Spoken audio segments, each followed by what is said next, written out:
Welcome back to Split Decision. This week on episode 55, we're going to recap UFC Fight Night in the Apex, Tybura versus Spivac 2. I think we picked 5 fights and ended up being about three and a half. Yeah. So it was a good fight night despite all the last minute changes. Stay tuned for that. After that, we're going to talk our top title fights, our favorite title fights. We're going to draft them. And then from there, we're going to talk UFC 305, Dricus Du Plessis' first title defense, and it's going to be against the one, the only, the style bender, the last style bender, Izzy Adesanya. TIA. This is Africa. And lastly, we're going to recap Stakes and Takes as always, but we're going to follow into the final week of this season of Stakes and Takes because football starts next week. So, without further ado, let's jump right back in. As always, let's go.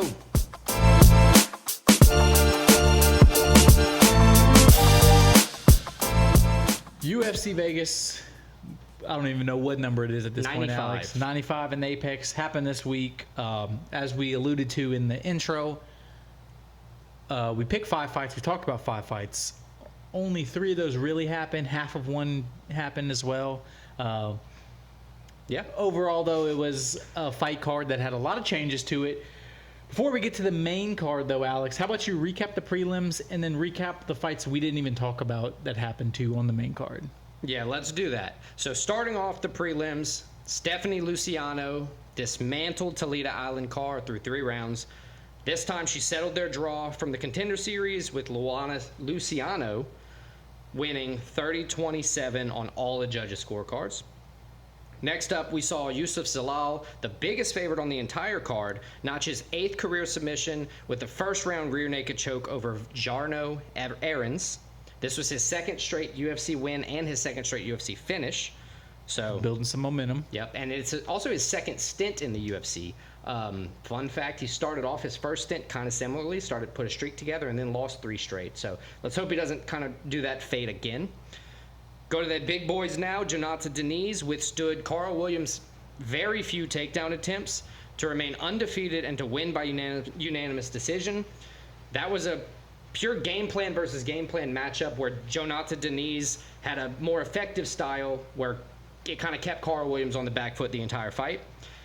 And capping off the prelims, because everything got switched around and canceled, Karol Rosa dominated Pannie Kianzad through 3 rounds to cap off the prelims for UFC Vegas 95.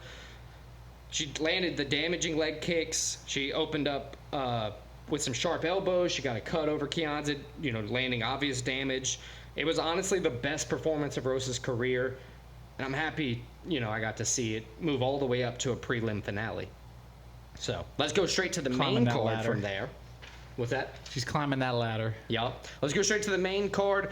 Toshiami Kazama defeated Charalampis Gregorio by 2nd round triangle choke. So we didn't talk about this one originally. This was moved up late. Yeah, this was one that I didn't want to touch at all because, it's a late notice in Kazama. It's weird. Round 1, Kazama came out surprisingly well with the clinch and then some immediate takedown. Kept it on the ground for the rest of the fight, or the rest of the round. Round 2, Gregorio tramples Koziyama, knocking him almost completely out. But because Gregorius blew his load too early, he was completely gassed. Been there, done that. Right? Completely gassed. Kazama ties up and gets the triangle choke off his back for a 2nd round finish. Damn good first UFC win. It was not his UFC debut. It was his first UFC win. Yeah, it was entertaining. It was a fun win. It's always fun when a guy on his back gets a submission. Yeah. It's not often that it happens. Honestly, these guys, Gregorio, he comes in with that heavy striking game plan. He's looking to knock you out, and it showed. Like, he clipped him hard in the 2nd round. Kazama almost went out. I think you got to thank Jason Herzog for not stopping the fight. Everybody's always talking shit that he's stopping fights early. He didn't stop this one early. The tables were turned. Kazama got the choke. Great showing, if you're going to impress Dana White on a fight card. Fight card and a chance in the main event, so he took advantage of the situation. Yes, sir. So one we did talk about next, Yana Santos returned to her striking prime against Chelsea Chandler, who missed weight by 5 pounds. Yeah, that's unacceptable, honestly. And then you lose every round pretty much to the fight. Yeah, Yana Santos said after the fight this pretty much saved her UFC career in her opinion. I would agree with that. I think she had three losses in a row. 3 losses in a row. Yeah, you don't. But to her credit, unless you're Tony Ferguson, you're not out. There's not a lot of fighters out there losing 4 in a row that are still in the UFC. Look, her post-fight interview with Bisping, she said that she was breastfeeding. You know, she was going through camps, breastfeeding and stuff. My wife just finished all that stuff, so I know how much it takes out of you. Being a professional fighter and trying to hold on to your career while you're doing that's got to be tough. So we have Thiago Santos to blame. Yeah, that's 100% right. Either way, Yana Santos did great. Very impressive striking. She won all 3 rounds. I don't know why they gave her 29-28. Yeah, I feel like it was a comfortable shoot every round for her. Honestly, a disappointing performance from Chelsea Chandler. I think we both picked Chelsea Chandler coming in. Yeah, we saw one other. The performance coupled with the weight cut was just not a good look for her. Yeah, you can't do that. But let's not harp on that too long. Let's hope Chelsea Chandler comes back better, at least in the weight class division or in a different weight class if you can't cut it. Either way, props to Yana Santos. Let's go to a fight that one of the fighters, Chris Gutierrez, still fought. Javid Basharat had to bow out. We were replaced with a Kang Lee. Gutierrez did as he always does. He utilized very damaging leg kicks throughout the entire fight. He hampered Lee's movement and power. Honestly, it was a great attempt for Lee, starting his UFC career. He got Gutierrez to the ground. Tough guy to get your start against just because he's experienced, and as you said, we talked about it before the fight and in this fight, those leg kicks so powerful. Are deadly, and if you're not a veteran, if you're not used to that, especially at the UFC level, that's tough to deal with, and it showed. Yeah, him and Jonathan Martinez, that camp and those leg kicks that they do together are absolutely horrendous. You have people complaining about it on Twitter because their boys are losing left and right to leg kicks, and they hate it. It seems like a UFC video game at this point for Chris Gutierrez. But I'm all for it. It was a good win, but it was closer than comfort because he did get taken down. He didn't accept a single position, so he immediately tried getting back up and, going back to work. He won 29-28, unanimous decision. I think that's fair. Let's talk about who's next for Chris Gutierrez. I have, as always, 3 options. I'm going to have 2, seemingly within reach, and I'm going to give you, or seemingly within reach, yes, but then I'm going to give you one reach. Okay? So first, Montel Jackson. He's the 15th ranked bantamweight on a 5-fight win streak with 4 KOs. That's option 1. I would like to see that. Chito Vera, option 2. Lost to back-to-back losses to O'Malley and Davison Figueiredo at 135. So it reasons to stand that somebody lower in the rankings, like Chito Vera, or middle in the top 15. I think he's 8th or something like that. It could be reasonable to see him have to take a test next against an up-and-comer like Chris Gutierrez, or not up-and-comer, but somebody vying for a ranking. Or my reach is Cody Durden. It was a draw when they first fought, Chris Gutierrez and Cody Durden. That's my reach. I don't think this one would happen at all because Cody Durden's currently in a different weight class. But, weight classes don't really mean anything. See, I would actually disagree with you. I think the reach is Chito Vera. I don't think he's getting that fight next.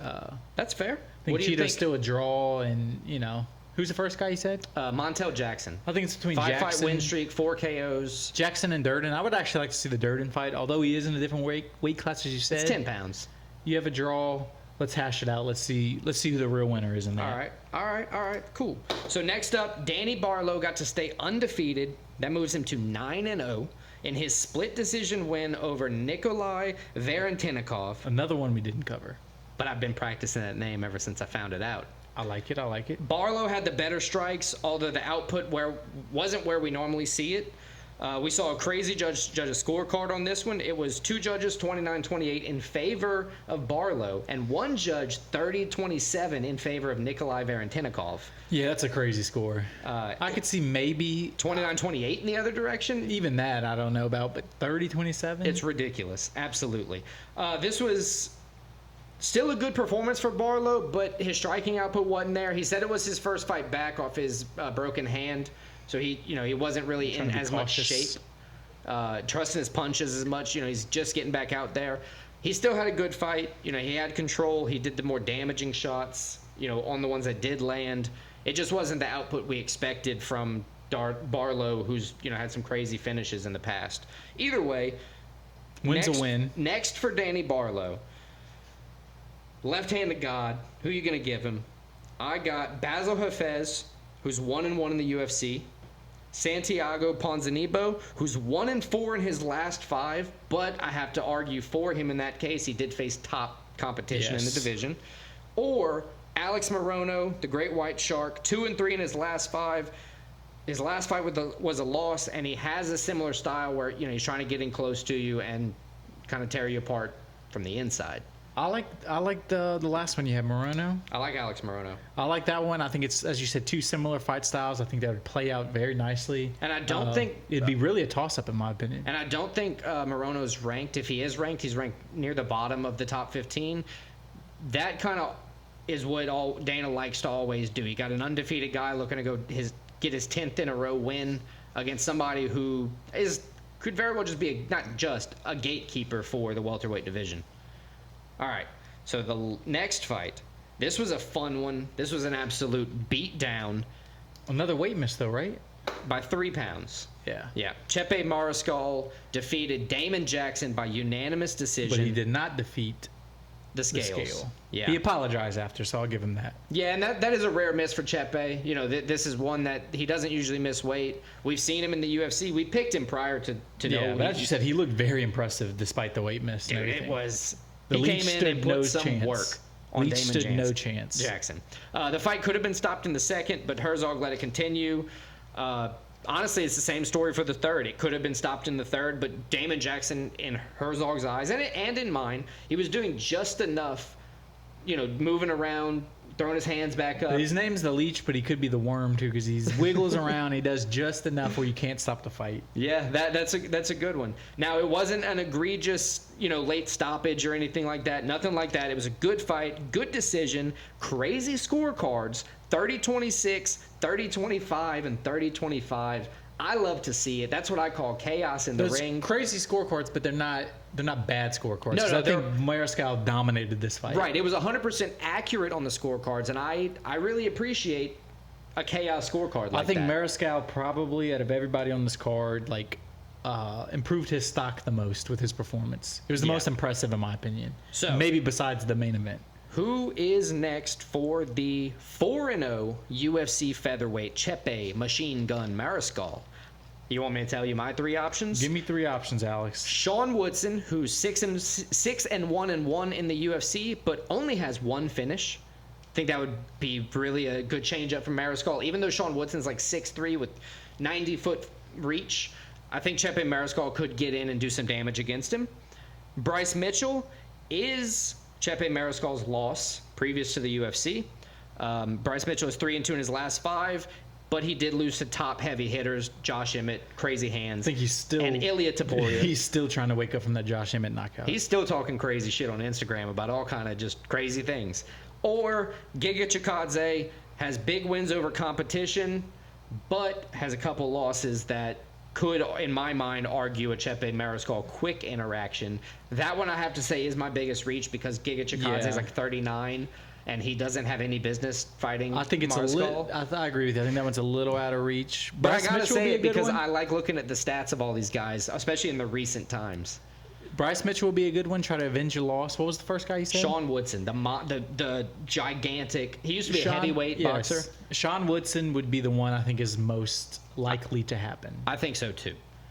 All right, let's talk about the quickest fight of the night. Quickest fight of the night in Spivac. Only by 11. Oh no, by 1 round in 11 seconds. Sorry. The quickest fight in the main card. Yeah. Spivac, first round submission of Tybura. Spivac avenged his loss, what was it, 5-6 years ago against Tybura? Yeah, last episode when we were talking about when we were giving our predictions for this card, I talked a lot about 2020, growth. so 4 years ago. Yeah, I talked a lot about growth, and 4 years of growth is a hell of a way to grow, especially with what he did. He walked into the very durable Marcin Tybura and subbed him under 2 minutes. Got A him minute, with 44 A seconds. sick, slick armbar. Verbal tap. Verbal tap, and Gotta that love means it. he was breaking his arm. And yeah. Bisping called it. Bisping and Felder kind of called it on the call. Yep. Impressive performance from Spivac. As you said, he came in. He showed improvement in the 4 years since the last time they met. And, I think I said Mariscal maybe improved his stock the most. I think Spivac's right there, too. This was a great win for him. Yeah, the only issue with Spivac not improving his stock, quote-unquote, as much is because he's already in the top of the division.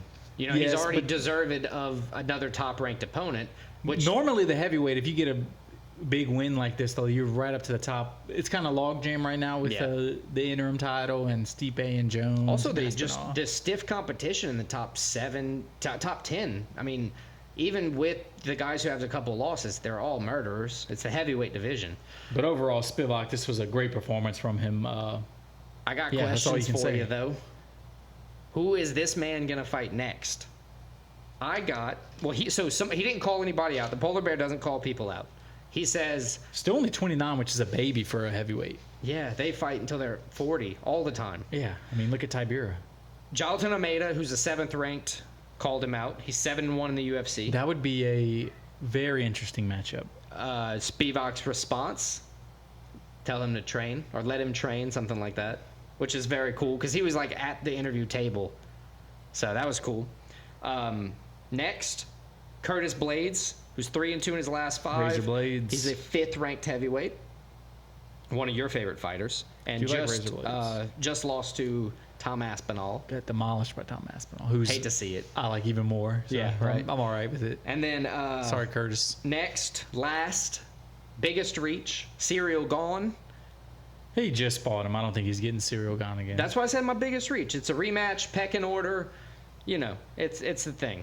So I don't think that one's going to happen. I admit, I do think personally that the Jailton Almeida fight's probably the most likely. I think that's the most likely. I would like to see him versus Razor Blades, though. I think that would be an interesting matchup. And Both guys don't- have ground game. Both guys have, some power. Also, with Spivac being 29, it's reasonable that he fights both of these men at some point. yes. Yeah. Do you think Spivac should fight Almeida or Blades more next? I would like to see Blades. Fifth rank for Blades, 7th rank for Almeida. I would like to see Blades. I think the more realistic one is Almeida. All right, let's go with Almeida. Cool. So that's going to wrap up with the the recap. Wrap up the Recaps. recap of UFC Vegas 95, Marcin Tybura versus Sergey Spivac 2.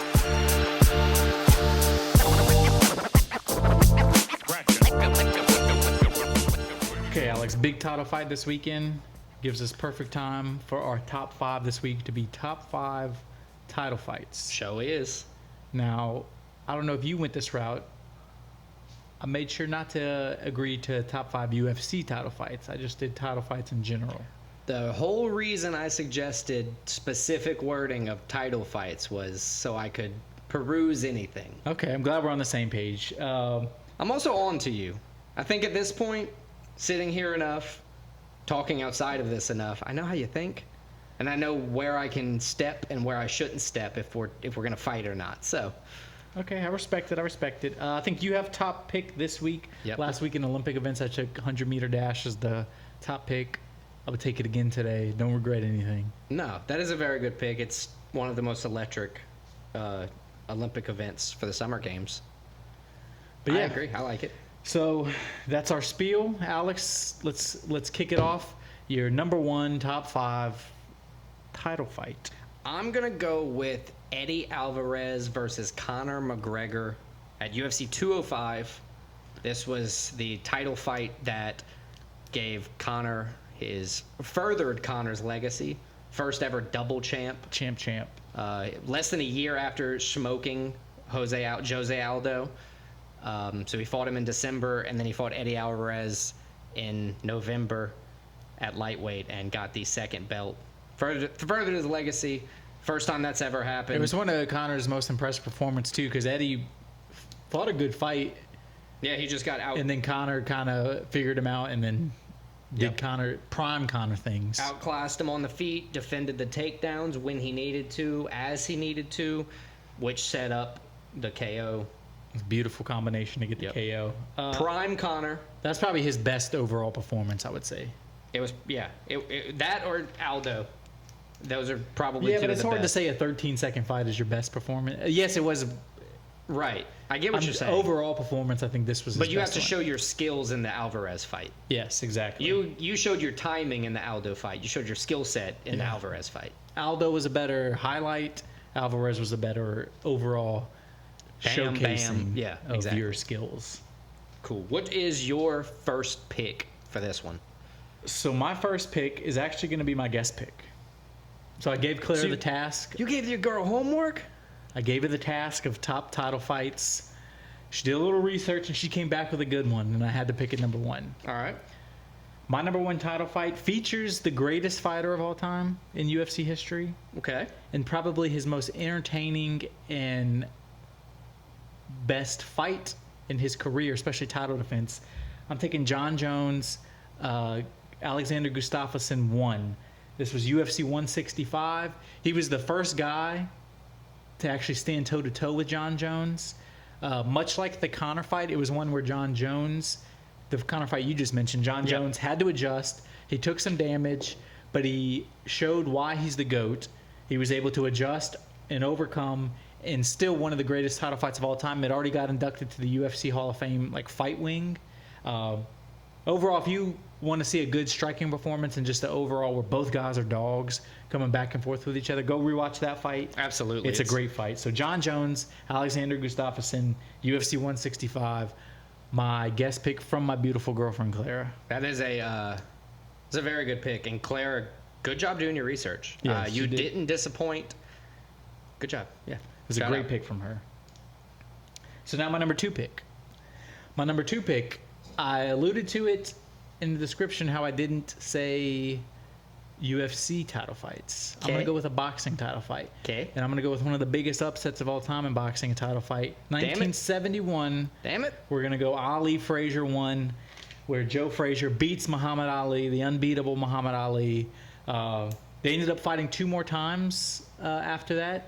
I believe Ali won the next two fights. I think he did. Between them, at least the second one. But there was a decent amount of time between the two, so... Yeah, it was about 3 years. Foreman aged... Well, not aged, Well, but... this is not Foreman. This is Joe Frazier. Frazier aged a little bit, and Ali was still kind of in his prime there. Yeah, he took the title from Ali in this fight. As I said, one of the biggest upsets. Ali at this point was one of the most well-known sports people, not only in America, but in the world. Especially in the war. Especially after the Vietnam War and everything, he came back. So, Muhammad Ali, Joe Frazier won 1971. That's my number two pick. That is a good pick. I have to say, Clara's is better, though. I think she did a better pick. Yeah, she did do it. I get why you picked it number one. All right, so my second pick, I'm gonna keep it on the title fight trend, obviously, and I'll tag along. So you're gonna stick with the theme? Yeah, I'm gonna stick with the exact thing we're supposed to stick with. My number three pick is dogs. Just I like scratching their bellies, taking them on walks. Now I'm gonna go with another upset. Another seemingly unbeatable fighter getting beaten. Ronda Rousey getting... This is a great pick. Head kicked, KO'd by Holly Holmes. November 14, 2015. Ronda Rousey was coming in unbeatable up to this point. She was 12-0 in her career. And much like the John Jones ones we talked about, except John Jones won and overcame, Ronda Rousey, like nobody was even touching her. No, exactly. Holly Holm, though, underdog, but a perfect 9-0. No, oh man, what was that? 9-0 in her career coming in. She was a champion boxer before the UFC too. Right, but she only had 2 UFC fights in her career before she got the title fight. So big underdog coming in. Rousey, as always, stayed For a while, aggressive. it was the most attended fight court of all time. Yeah, until they went to the same stadium and just expanded just sold more tickets for Izzy Whitaker. Yeah. But anyway, Rousey came out super aggressive as always, and quickly, Holmes stuffed it, got the head kick KO. Stuffed it, yeah, and then started beating her up on the feet and then kicked her in the head. Oh, it was amazing. You can always... It's one of the greatest highlights. Yeah, it's one of those greatest highlights of all time. Ronda Rousey versus Holly Holm. It's a good pick. I like that pick a lot. I didn't have it on my list. I'm surprised I didn't. I'm disappointed that I didn't. Yeah, it's one of those that you know, because there's so many title fights, the women fights a lot of the times just get left off, regardless of how good they are. So props, shout out to Holly versus Rousey. My next pick, I'm going to go with, obviously, another banger, you know, another title fight. I would hope so. But I'll go with a boxing fight this time. Another big upset. 1990, February 10th, Buster Douglas upset Mike Tyson. Another guy, you know, Mike Tyson at that point was undefeated. Mike Tyson pre-prison. Buster Douglas came in as a plus 4,200 underdog, 42-1. Yeah, I think the story is either his mom or his dad died leading up to the fight, right? And then it just like it fueled him, almost like Leon Edwards' coach when he had to beat. And Mike Tyson could not do what Mike Tyson did against Buster Douglas that night. Right, yeah. Buster Douglas secured the 10th round KO over the undefeated powerhouse of boxing. Biggest upset, the official biggest upset, sports betting wise, in boxing history. That was I wasn't around then. No, not at all. But crazy that it happened. And pre-prison Tyson, as you said. Pre-prison Tyson, that was prime Tyson. Prime Tyson. So yeah, what's your third pick, sir? So I have a few ways I can go. I think I'm going to go back to UFC for my third pick. This is going to be UFC 117. Okay. This is another dominant champ who, for most of this fight, was dominated, but at the end of the fight, had the champion resolve, came out with the finish right at the end, the triangle choke. It's famous. I'm going to go with Anderson Silva beating Chael Sonnen. I think this was the first fight they fought. This was Chael Sonnen had the performance of a lifetime for about 4 rounds and 3.5 minutes. Reminds you of another fight, huh? Edwards Usman. Yes, but this was an upset. This was Anderson Silva was untouchable. Yep. Chael Sonnen came in. He talked a bunch of shit. He was backing it up for the whole fight. Got a little, I don't want to say lazy. I don't even want to say cocky. I just think he let his guard down just a little bit, and you can't do that against a guy like Anderson Silva. Anderson caught him with the triangle choke, makes him tap. I think there was about 1.5 minutes left in the fight, 2 minutes. Anderson Silva kept his belt and proved, hey, if you're going to beat me, you got to beat me for a full 25 minutes or knock me out. Right. You're absolutely right. It's one of the most iconic. The Spider doesn't quit. Spider doesn't quit. It was one of the most iconic fights of all time, most iconic finishes. But yeah, Chael Sonnen losing to Anderson Silva, UFC 117 is my third pick. That's a good fight. That is definitely a good fight. I like it. What is your fourth pick, sir? So my fourth pick, I'm going to go, this is kind of a wild one. Wild? Because it's a fight. Wow. So It's like a boxing street fight? It's a boxing fight. And it ended in a draw. Okay. I got Tyson Fury, Deontay Wilder 1. It was one at Tyson Fury. This was at his comeback after winning the undisputed title. Not undisputed, the lineal title. He beat Klitschko, unbeatable Klitschko. He gained a bunch of weight, goes on a drinking and drug binge for a couple years. Hell yeah. Comes back, he fights a couple warm-up fights, but then he's fighting the unbeatable at the time, one-punch KO artist Deontay Wilder. Yeah. Beats him for the whole fight to the last round. Wilder hits Tyson Fury, and what everybody thinks, nobody's ever got up from a punch like this from Deontay Wilder. Tyson Fury flat on his back. Arguably, they could have stopped the fight. They gave him the 10 count. He got up 8 seconds. Not only did he get up and survive the rest of the fight, he arguably won the last round while getting knocked down. He was pissed. It was an incredible performance. Ended up as a draw. It was a great fight. It ended up leading to 2 more fights between the 2 guys, each one big. Both of them won by Tyson Fury. But Deontay Wilder, Tyson Fury, I think of our generation, this modern generation of boxing, probably one of the most iconic, memorable title fights. Yeah, absolutely. It was a very good fight, and exactly as you described. You know, no cap, as the kids say. Cap. So it goes to me, fourth pick, right? So your fourth and fifth pick, Alex. Fourth pick for me is gonna be UFC 199, Luke Rockhold versus Michael Bisping 2. This is a good one. Originally, Luke Rockhold was supposed to face Chris Weidman, but Weidman had to withdraw with a neck injury. So Bisping steps in on 2-week notice with one eyeball, knocking out Luke Rockhold. Finally got over the hump. To grab the belt. He was known as like the best fighter without a belt at that time. The best fighter who couldn't secure it. He got the belt. Now, unfortunately, that is our boy Dustin. But regardless. No, I don't want to say anything like that. That's absolutely right. It's a great fight, and it's always the gold. Good to see Luke. Luke Rockhold's a great fighter, but he's such an asshole. It's very satisfying to see Luke Rockhold get knocked out. Yeah, you're absolutely right. So fourth pick, Luke Rockhold versus Michael Bisping 2. Bisping won. They had a crazy rivalry too. Yeah, they did. They hated each other. And now they're boys. As they should have in the time. You're not trying to be friends with people you have to fight. I wouldn't anyway. All right, fifth and final pick. This is a good one in my mind. I've talked about it twice so far on this top 5. I'm going with, as much as I don't like the guy, it's a hell of a fight. You're down through 4 rounds. UFC 278, Leon Edwards versus Kamaru Usman 2. It's iconic. You're down 4 rounds. Kamaru Usman is walking to the finish line with the belt hung over his shoulder, so gonna cement himself as the best welterweight of all time. Just easily, with the dominating performance he had. And this is why you never let your guard down. Somebody like Leon Edwards, he had a great corner. His coach, he almost did it again to Bilal Muhammad a few weeks ago. He cut him bad in the late 5th round. Head kick, Kamaru Usman just dropped. Stone cold out, no follow-up needed. Fight over, and new. UFC 278 versus Leon Edwards versus Kamaru Edwards was just an impressive performance. Yeah, Kamaru Usman was just an impressive performance. And, it should go down in the history books as one of the best title fights of all time. I agree. It was a great fight. Big upset. And as you said, it was a guy overcoming.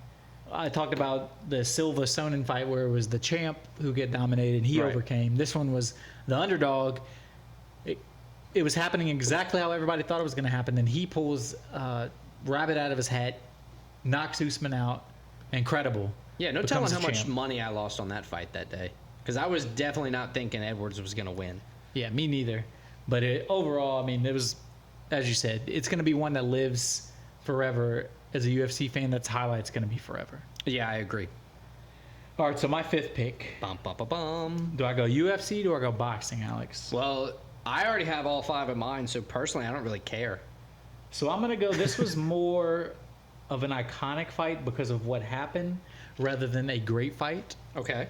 I'm going to go Evander Holyfield, Mike Tyson 2, also known as the Bite Fight. Mm-hmm. Mike Tyson lost the first time against Holyfield. He was losing again in this fight, frustrated by Holyfield. Holyfield was just beating him. Not only did he bite Evander Holyfield's ear and rip part of it off, he bit him twice. So a lot of people don't remember in that fight. He bit him. Holyfield was like, what the fuck? They deducted points from Mike Tyson. Yep. Then he did it again. And they said, if you do it again, you're disqualified. And then they tried to fight, then it almost started an all-out brawl in the ring. Yeah, there was security having to pull them apart. It was a big thing. And honestly, the documentary that came out a couple of years ago, that's the only thing that just shined a whole bunch of light on it. They were supposed to fight for years. They were supposed to fight for years. Never got booked. Finally got booked. Holyfield beat him. Both of them out of their prime, really. Yeah. Then it got booked a second time, and then the bite happened. It was one of the most. Everybody knows about the Mike Tyson bite. Yeah, I think. Exactly. If you're a fight fan, if you have any kind of fight knowledge, interested about boxing or fighting in general, the bite is just an iconic thing. Probably not the reason you want to be iconic. Right. Yeah. A fight to be iconic, but it is nonetheless. That is a very good 5th pick. I didn't even realize that was a title fight, but that makes sense, seeing as every fight Tyson would have been in that time would have been a title fight. So let's recap my top 5. First pick is going to be from my beautiful girlfriend Clara, the guest pick.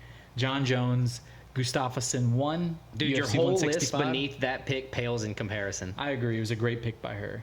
Number 2 pick, Ali Frazier 1. Number 3 pick, Anderson Silva, Chael Sonnen. Number 4 pick, Fury Wilder 1. Number 5 pick, Holyfield Tyson 2. Nice picks. I like them all. My first pick is Eddie Alvarez versus Conor McGregor at UFC 205. That's the double champ.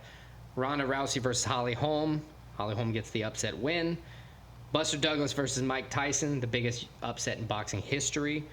Luke Rockhold versus Michael Bisping, where Bisping stepped in on 2 weeks' notice. And Leon Edwards versus Usman 2, where Usman was winning through damn near 5 rounds and got head kicked. I think he lost the first Headshot round. dead is what Leon Edwards would say. Headshot dead. So there you go. That's my top 5.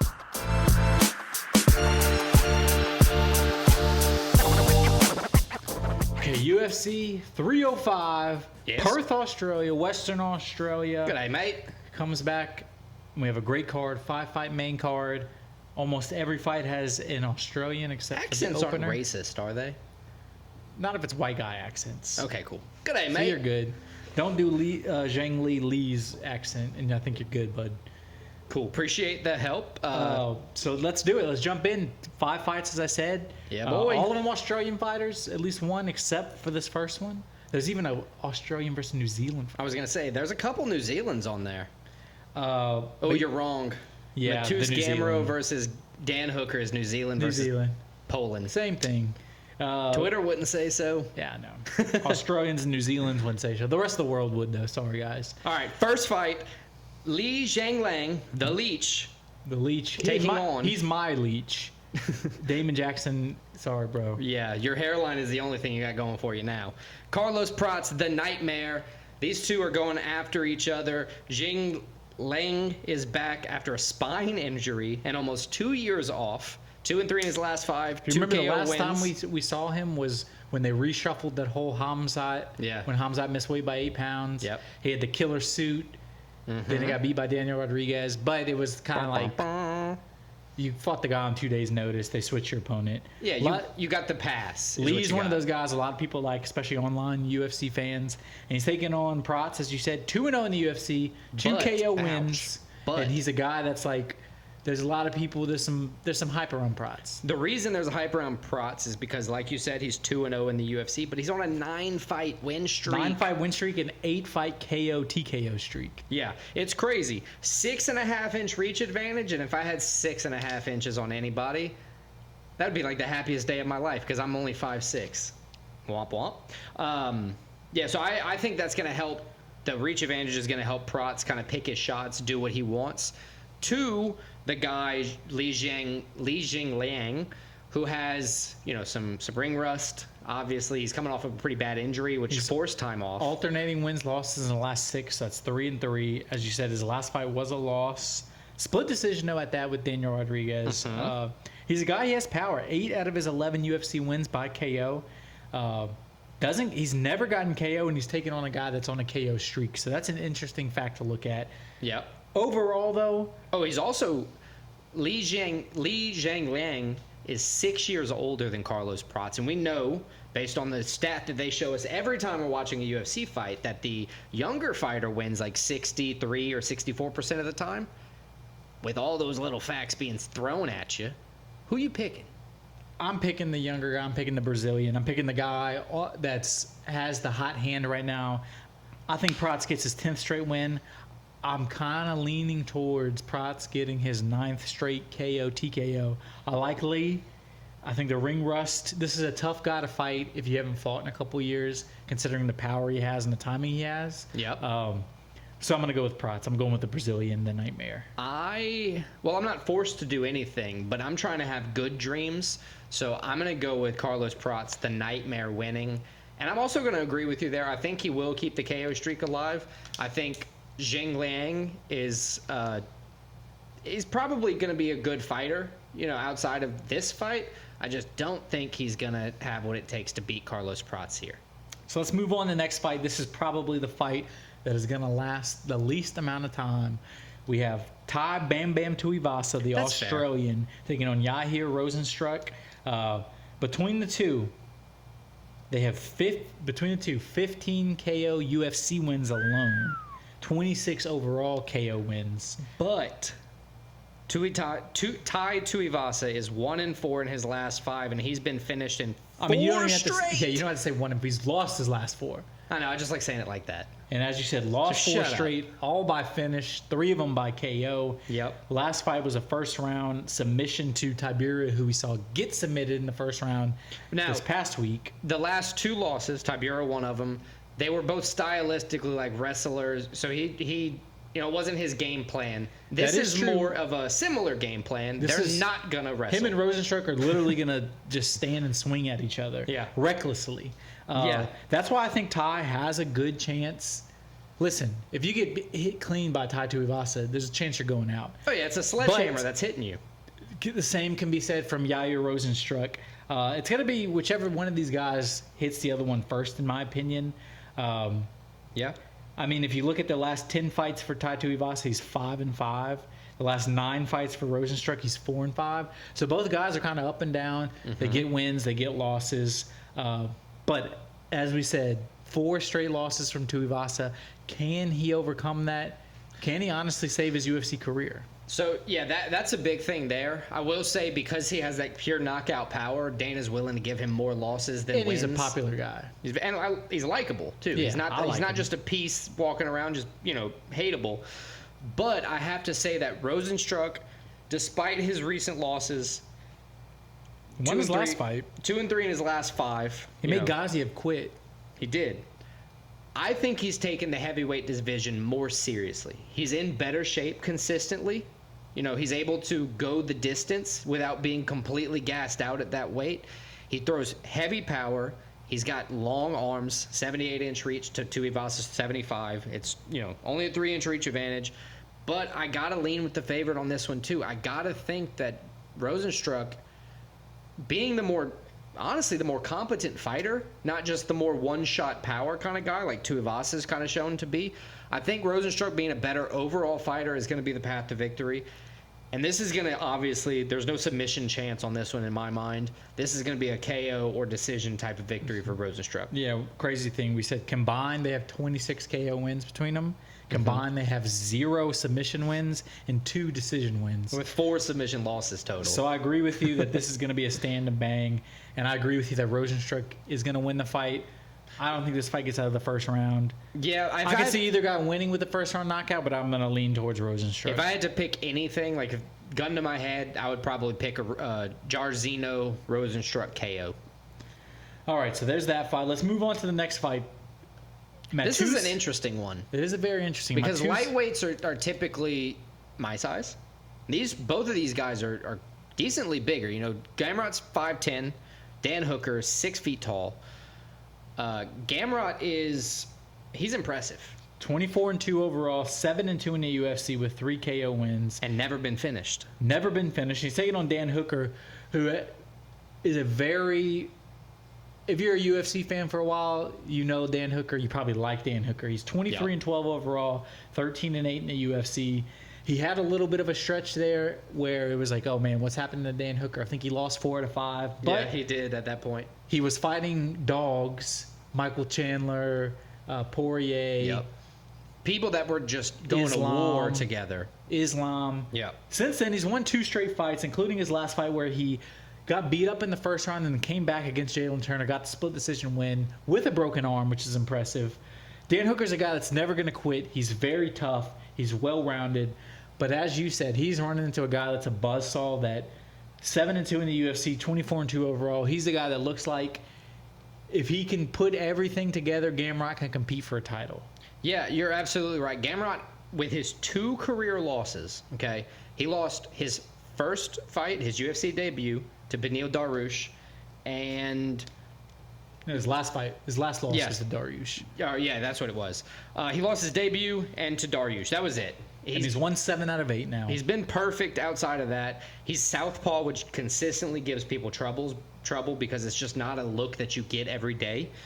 Now, on the other hand, Hooker always fought everybody. He's faced tough competition, like you said.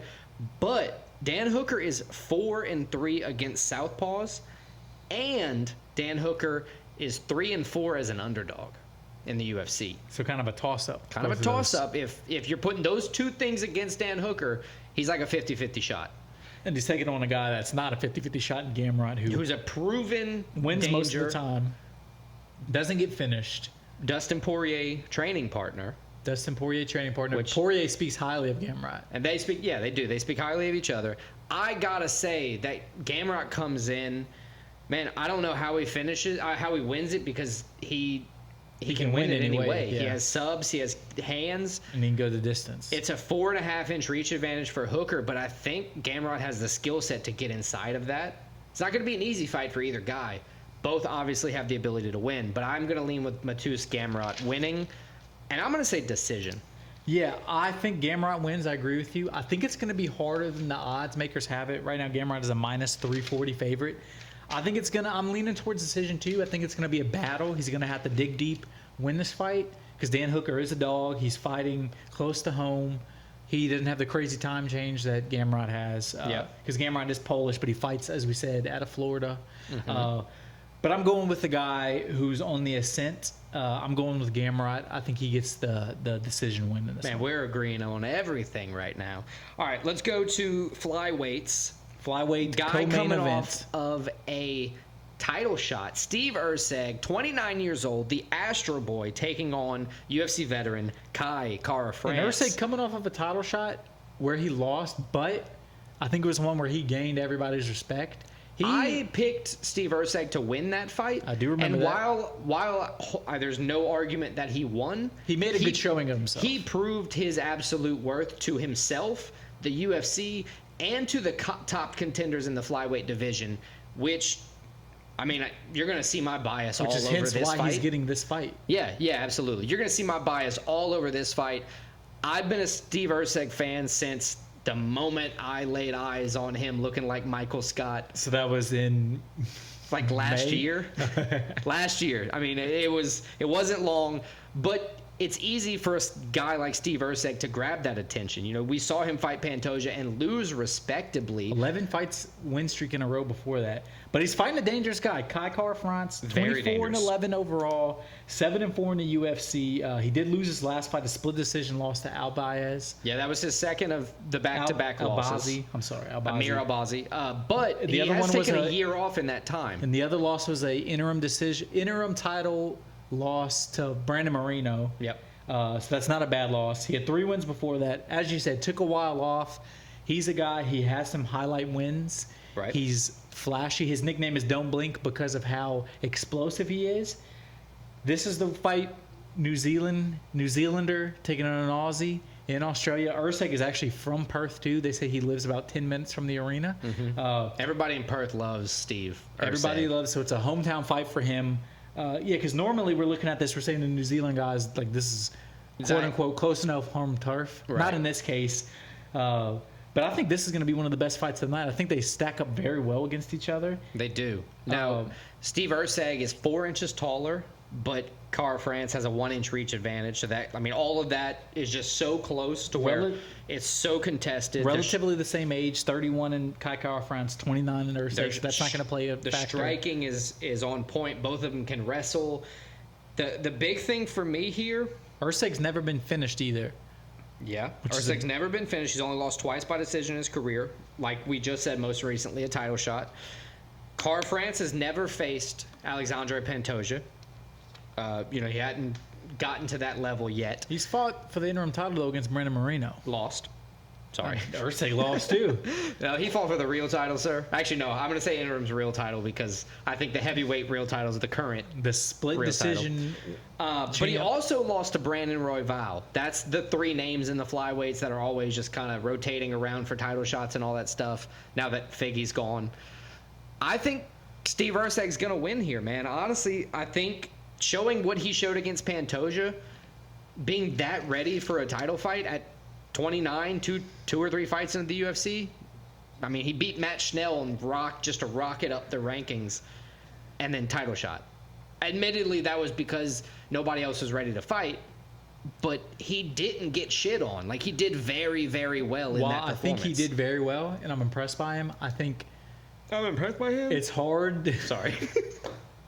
He still lost the fight. He did. And I think he's getting almost too much credit for the loss. He lost the fight to Pantoja, and although it was competitive, it really wasn't close fight. It was, I mean, there was no as bad a judge as you want. They weren't going to pick him win. Right. I think Kai Kara-France took the time off. I think he's explosive. He has good training partners, same gym as Hooker and Adesanya. I think Kai Kara-France is going to come back with a vengeance, and I got Kai Kara-France beating Steve Erceg, proving that he's more towards the top of the division than Erceg. Okay. How does he win, in your mind? In my mind, he rocks Erceg a few times. Erceg survives, but it's going to be a decision win for Kai Kara-France. Okay, so I thought Steve Erceg was going to win by decision. You know, Kara-France is hard to finish. He's got 11 decision wins himself. He's been finished 6 times, but it's hard. 11 decision wins, a bunch of decision wins on either side. I think it's going to be a decision win for Steve. So first one we disagree on. Hopefully the only one, because I don't like disagreeing. It makes me feel less confident about my picks. Me too, if that makes you feel better. It does not. But let's move on to the main event. I only care about myself. The main event. This is one that has some racial undertones to it. By whatever do you mean? Colonization undertones to it. We got the South African Still Knocks, Dricus Du Plessis, the champ, taking on Israel Adesanya, the last Stylebender. Stylebender has a chance to become the elusive 3-time middleweight champ. Isn't that crazy? It is crazy, and you can't really he deserves it. He was such a dominant champ for a while that he deserves it. Yeah, absolutely. Dricus comes in 21-2 overall, 7-0 in the UFC. He got the belt from a split decision win over Sean Strickland, which very close. I'd lean towards Strickland, but it was close enough where I think most of South of Africa would lean with Strickland on that one. South Africa, not South of Africa. I was stumbling through my words, sir.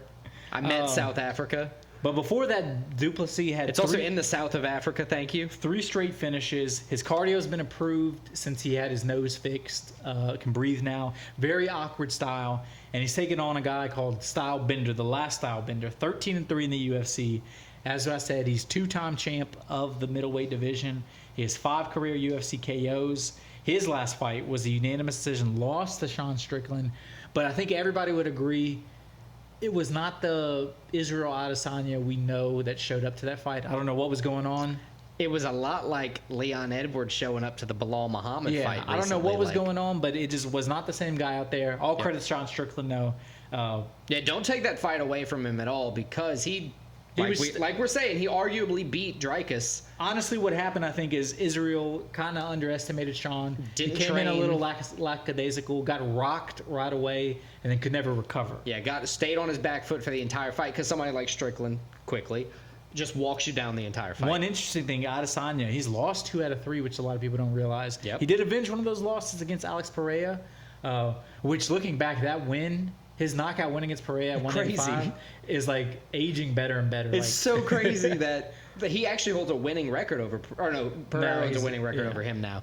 But they're fighting enough to force almost another contest if Izzy wins this fight. Adesanya, though, took a long layoff, so that's the question: is how is he going to come back from this long layoff?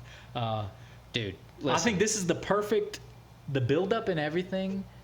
Yeah, because the last time when Izzy beat Pereira, Strickland Du Plessis was in the ring, and there was a bunch of obscenities being said about Africa. Once we can't say. Right. No, it was the opposite. It was once Du Plessis was saying he was the real African, and Izzy was saying all kind of obscene shit that we can't say. I think Israel Adesanya thrives off the animosity and chaos. Yeah, they're building it now. And I think this is going to be the best Izzy that shows up. Maybe not the best of his career, but the best of his current form that shows up. And I think Izzy's going to rise to the occasion. I think he gets his belt back. I love Dricus. I love watching him fight. I like his awkward movements and everything. But I think a motivated Israel Adesanya, motivated to this level that I think he is probably one of the most dangerous, if not the most dangerous fighters in the UFC. Yeah. I agree with pretty much everything you said. Du Plessis never been beaten. In his last 7 in the UFC, in his last 7 fights, he's got 4 KOs, 1 sub, and 2 decisions. Arguably lost to Strickland, but whatever. He's got the belt now. He only has 2 wins over ranked opponents. Sean Strickland and don't remember the other. It's not Darren Till. Robert Whitaker. Robert Whitaker. It was Robert Whitaker, which was arguably by far his best performance. Have to say, I picked Du Plessis to win that fight as well. I checked, double checked, and triple checked. I was like the only person in America saying Whitaker was going to lose, but I digress. Izzy is going into his 12th straight title opportunity, one way or the other, where he's going to get it or defending it, which is the craziest thing you can think. That's incredible. Because he's trying to be the 3-time champion, which means in that time he's lost the belt twice and just immediately gotten a rematch. I think all of that, like you said, is fueling Izzy. The animosity's fueling. He has 3 career losses, Izzy Adesanya, I'm saying, but he's never been beaten back-to-back. Coming off of a loss, I think you can see where I'm going with it. He's the challenger, currently the toss-up favorite at -125. I think he is ready for the test of taking that year off because he's been ready since he was there. He just needed to clear his mind. I think that's the biggest thing that helped Izzy. I think Izzy's going to win, but I don't think that he's going to be able to finish Du Plessis. I think this is going to be a long fight, and it's going to be a decision fight. War. Yeah, the long war. So there we go. We agree on all but one. But Yep. most importantly, we agree on the title fight. Yes, Israel sir. Adesanya over Dricus. Absolutely. Let's see how it goes. Let's do it.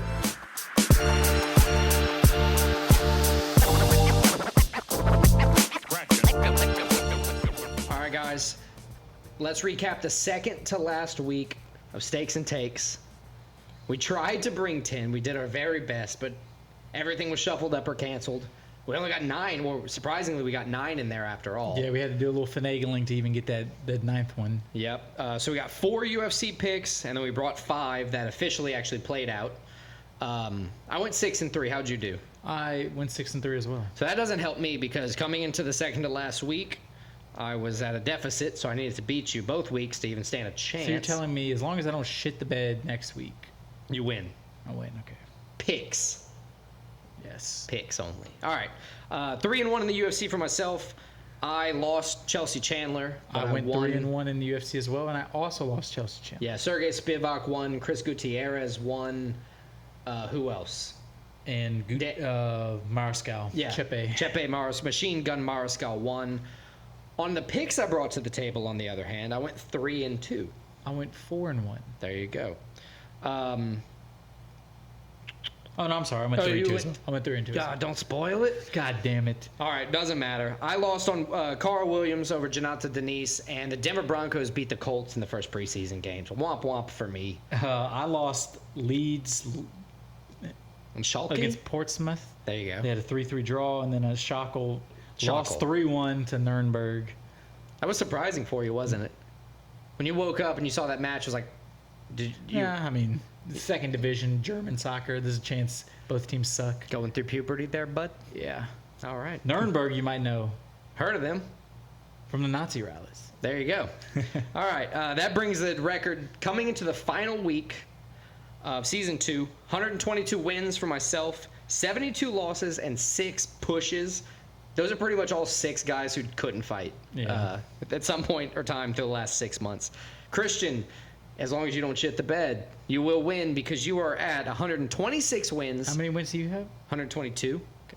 So you need a 4-pick deficit here, which we picked all but the same one UFC fight. So 69 losses and 5 pushes. I'll say that again. 126 wins, 69 losses, and 5 pushes. It's pretty good. Thanks.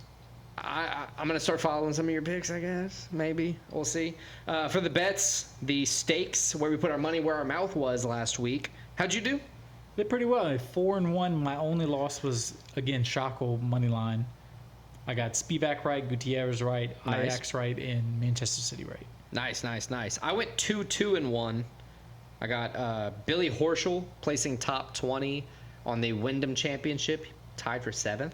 So we crushed that one. Spivac won as well. Javid Basharat didn't fight, so that was a push for us. Carl Williams lost to Janata Denise, and Chelsea Chandler put up a piss-poor performance against Yana Santos. Moving on. That moves the total rankings for the stakes portion. Again, this coming week is the last week of the season. Stakes portion is, I have 64 wins, 35 losses, 6 pushes, but I am up 35.23 units. We like that. Christian, you are up 65 wins, 38 losses, and 2 pushes. You are beating me by 1 pick currently. So there we go. You're up 13.68 units. So we're happy with that as well. That means if you follow every single one of both of our picks for the entire season, Made some money. you made some cash monies. All right, let's jump into, I guess we'll recap the picks we've made for UFC 305 so everybody knows what they are. And then we'll jump into the picks we're bringing to the table. UFC 305, we're going to do the main card. It's 5 total picks, and then we're going to bring 5 of our own. Pick whatever you want, as long as it's a sport with some odds. Yeah, All right, so let's jump in. I'll start off top to bottom. Top to bottom. I'll do it too. Let's go. Izzy, Kaikar France, Gamrot, Rosenstruck, Pratzes. Okay. Protz, however you say his name. I have Apologies, Israel Carlos. Adesanya, Steve Urseg, Matus Gamrot, Jarzino Rosenstruck, and Carlos Protz. Nice, nice. And then, Alex, I have 5 soccer picks. This is the start of the big leagues. in Regular Europe. season? Is that what that Regular is? season. Okay. This is just the season. Oh, yeah, because their season's like 11 months long, right? Yes. Cool. It's now till May. So I got 4 Premier League, 1 La Liga pick. Cool. I'm bringing some UFC 305 prelims. I'm going to bring 3 of them. And then I'm going to talk 2 picks from the St. Jude Championship. So I'm excited about the first Golf? week of golf playoffs. I don't know if that was like Yeah, I guess sick children competing or something. that would have been... Maybe I'll look into that. That's like the Paralympics. Yeah, but the Cancel Olympics, something like that. All right, let's move on. I'm going to go with my UFC picks because those are a little bit quicker, just to say. And then you have some names you probably need to figure out how to say anyway. No, I so. know them all. Most of them are English. We're good. Oh, cool. All right, so I got Jack Jenkins over Herbert Burns. Now, no finishes for Jenkins, but he is the biggest favorite on the card because Burns is a late notice replacement. So I think Jack Jenkins striking is going to pay dividends there. Casey O'Neill versus Luana Santos. O'Neill lands the most strikes per minute in UFC history. But has also lost 2 in a row. She has, but I think her striking is going to pay off this weekend. So I pick Casey O'Neill. Junior Tafa versus Walter Walker. This is a toss-up on the odds. Tafa has very good striking and good wrestling defense. So when people are trying to take him down, he defends them well. I believe Junior Tafa is going to win here as well. Those are my 3 UFC. To cap it off, I'm talking PGA Tour, St. Jude Championship. It's the first week of the playoffs. I got 2 picks for that. I'm going to say Scotty Scheffler is going to finish this tournament in the top 10. Last time Scotty Scheffler participated in a tournament, I said Scotty Scheffler was going to win, and he did. Shout out to me. Shout out to Scotty Scheffler. Pulling out at 61 in the final round. So I think he's going to place top 10 in this. 14 of 16 this season with 6 wins in the top 10. So 16 events he's gotten in the top 10 14 times. And then Xander Schauffele, sorry if I missed that. Don't know how to say it. Top 20 finish. 12 of 18 this season were there with 2 wins and a 2nd place recently. So I think Xander is going to place in the top 20 there. Not bad, not bad. What do you got for soccer, sir?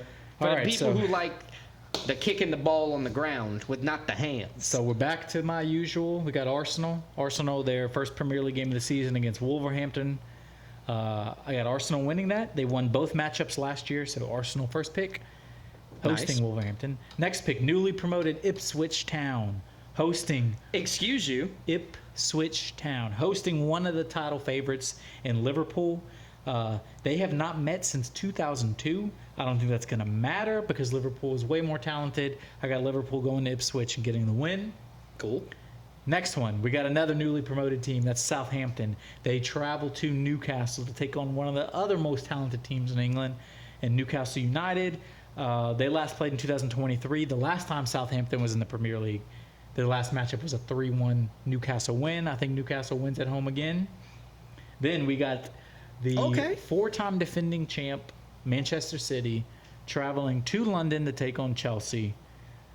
Oh, wait, let me guess. Is Manchester City going to lose their season opener? They're not. Not in my opinion. Even though they're on the road taking on a tough team, I think Manchester City goes to Chelsea, gets the dub. So City's my pick. And the last pick, we're going to go to Spain. We're going to go to La Liga. The defending La Liga champs, defending European champs, Real Madrid, travel to Mallorca. I got Real Madrid beating Mallorca in their opener. So those are my 5 soccer picks.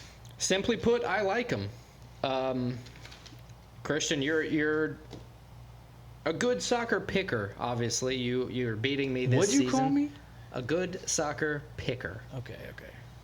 Let's give them the free bets this week. As bets. always, free bets, the free picks from me. I'm 64 wins, 35 losses, 6 pushes, and here are my 5 plays of the week. Scotty Scheffler, top 10 finish at the St. Jude Memorial Tournament, first playoff week, top 10. Xander Schauffele, top 20 in that same tournament this weekend. It runs from August 15th through the 18th. I got 2 units on both of those. Scotty Scheffler's minus 250, Schauffele's minus 220. Casey O'Neill money line over Luana Santos. This is a plus 150 underdog. I got 2 units there as well. Jairzinho Rosenstruck money line minus 230 over Tai Tuivasa. 2 units there as well. I think the hands for him are going to be more important than the Tuivasa hands. And then Izzy Adesanya to grab the belt from Dricus Du Plessis. Money line minus 130, 2 units. And that's my 10 units. Those are my 5 picks. What you got? You have 65 wins, 38 losses, 2 pushes. How are you picking this week? Just going to throw it out there. I got 2 units on everything. That's easy. I know the math there. So my first one is going to be 2 units, Kai Kara France plus 160 over Ursag money line. Second pick is going to be 2 units, Israel Adesanya over Dricus Du Plessis money line. That's minus 125 I got it at. Next pick is going to be Real Madrid over Mallorca with a minus 185 money line. Next pick is going to be Manchester City over Chelsea with a minus 120 money line. And my last pick is going to be Liverpool over Ipswich, minus 290 money line. Sweet. Yeah, so that's going to give us 10 total picks for the weeks, 5 bets for the week, and these are the last 5 for this season. Next week starts college football, preseason week 3 of NFL, which means we're 1 week off of the regular season. So that's coming in hot. But yeah, that should wrap everything up for episode 55 of Split Decision. Next week, we're going to be here. We're going to be previewing at the very least. No, next week we have Apex Fight Night, Cannonier versus Baralho. Cannonier Baralho. We got a recap of UFC 305. Is he going to have that belt? I'm telling you. We got college football we're going to talk about. We're going to have a new top 5. We're going to give you more stakes, give you more takes, kick off a new season, announce a winner of the season, both picks and man, I got to hope you shit the bed. I need you to lose. So there's a lot to look forward to. So check us out next week, episode 56. Peace out. Peace.